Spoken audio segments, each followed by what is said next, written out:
Magandang buhay, Wes. Bibiyahe na naman ako. Sana okay lang sa'yo na gamitin kita. Okay lang naman sakin, sige gamitin mo ako basta wag mo lang akong buntisin. Grabe ka naman, Wes. Bakit naman nasabi mo yung ganun? Ba't naman kita bubuntisin? Gusto ko lang naman pa sa'yo magpaturo ng daan. Advance kasi ako mag-isip lalo na sa mga truck driver na mga gumagamit sakin. Grabe ka naman, Wes, sa aming mga truck driver.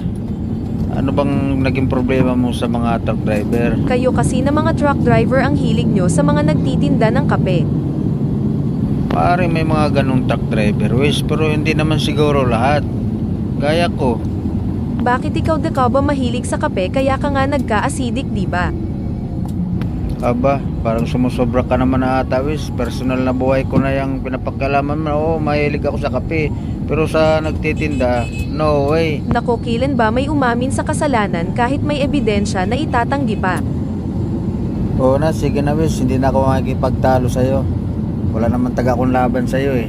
Talagang wala kang laban dahil pag nakipagtalo ka pa, yari ang lisensya mo, ituturo kita sa one way. Ang lalakas ng loob nyo, ma'am, babae ni pagligo nga, wala na kayong time mga truck driver nga naman, wag ka nang sumagot.